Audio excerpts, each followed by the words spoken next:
Welcome to this webinar showing the TREA transportation app. This app is intended to replace the white sheets and clipboards for transportation departments around the state and around the country. We hope that you find this webinar very useful, and we hope to only take about 5 minutes of your time. So I'm going to fly through this. We're really excited about this app. We think this is going to save districts a lot of time, a lot of resources. It's going to make management of the fleets easier. It's also going to help with record keeping and so on and so forth. So I'm going to go through this very quickly. If you look in the top left-hand corner, there are 3 lines. I'm going to click on those lines. That's called the sidebar menu. I'm not going to go through all of this. It's very self-explanatory. We worked very hard to make this app user-friendly, but I will point out a few of the functions. You'll see there's a discipline form. If I click that, this allows the driver to submit a discipline referral form directly from the phone, both to the transportation director and the designated principal. So whichever school that driver chooses, this form will go through email in a PDF format to that principal. I'm going to again just move very quickly. If you see the maintenance form, I'm going to click on that. Once again, the driver can submit a maintenance request ticket through the app. No more losing papers for discipline referral forms or maintenance tickets and them getting shuffled around and misplaced. The driver can submit that directly to the transportation department, and the transportation director has a dashboard and a website that all of this data, all of this information is compiling into, that they can run various reports off of, see needed maintenance on the vehicles, and keep track of all of that. There is a webinar for the dashboard specifically that districts can view and the transportation directors can view, and also access more information at www.starstran.com. That's STARSTRAN.com. I'm going to quickly show you how just an everyday use of the app, taking a trip would work. If you'll see, as soon as I logged in, right in the middle it says Start New Trip. I'm going to simply click on Start New Trip.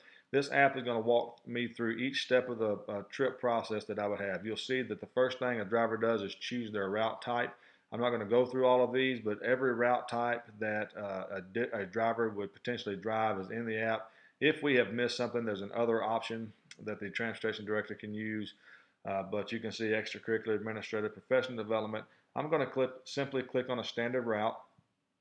If this was a live district and I would have various routes listed, I'm going to just choose the one route that's listed because this is a testing data. If you'll see, again, I'm going to now choose my trip vehicle. Again, it's very simple. I'm just going to choose the bus that I'm driving for the day. I would enter my beginning mileage. I'm going to leave that there for time purposes. I'm going to click done. I'm going to go. If you'll see, it takes me directly to my pre-trip inspection. All of the items listed here is what's required by law to inspect on the vehicle before you take it out on the route or the trip.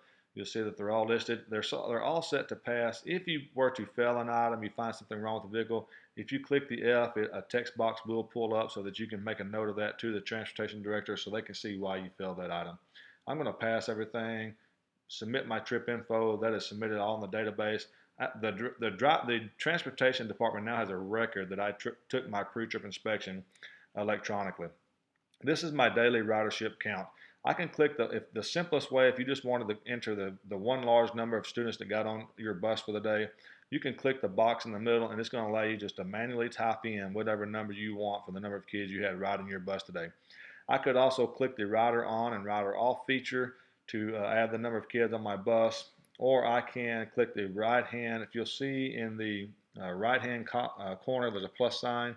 That is my seating chart that the transportation director has uploaded for my route. I'm going to just click a few of those kids that shows that they're on the bus in their seat. This is important because if you were to get into an accident, this is the first thing that they're going to ask for is to see your seating chart. So you have access to that from the app. I'm going to simply submit that. If you'll see that it took account of the kids on my bus through the seating chart, I now have showed 22. If I click done in the bottom right hand corner, that makes the keyboard go away. I submit my trip info, and now I enter my ending mileage. I'm going to select 53. I started with 53,400. I'm going to say 53,455. Just a point to note, if you put a negative mileage number in there, it will not allow you to do that. It kind of corrects human error there. And if you put anything over 250 miles, it asks you, are you sure that this trip was over 250 miles? So it will accept over 250, but it will ask you, are you sure that it was? Trying to take away human error there. Once I enter that mileage, you see my post-trip inspection. I click the done on the keyboard so that it goes away. I submit my trip info. My trip is now logged in the database. The transportation director can see that my trip has been completed from his website, and also that I've passed both my pre-trip and post-trip inspection. And again, there's more information on the dashboard for your transportation directors to view, but this is just a quick demonstration of how the app functions. I'll point out along the bottom there are 4 call-out buttons that are always visible: mechanic failure, report an accident, route, and 911. These are pretty self-explanatory. I will show you if I click report an accident. If you get into an accident, the number that the transportation department wants that to call will call out immediately. It'll also take an electronic snapshot of the date, the time, the number of kids on board, who's driving the vehicle, and etc., and dump it into an accident report, which I will show you if I click that. This accident report is very detailed so that the driver can fill out an accident report at the scene if capable, and this dumps into a PDF so that your transportation director has access to that for your insurance purposes and any other purposes they deem necessary. That's it, folks. It's a very simple, user-friendly app. We've put a lot of time into developing an app that we think is user-friendly. We're really excited about updates that we are already planning for the app that's going to make it even more robust than this. We hope that you take advantage of this tool to save your district's time and money and resources. And again, to replace the white sheets and clipboards, we think this is a very user-friendly tool that you're going to come accustomed to and enjoy how this is going to make this process much easier for both the drivers and the transportation departments around the state. If you have any questions, again, go to www.starstran.com. Thank you so much for listening to this webinar.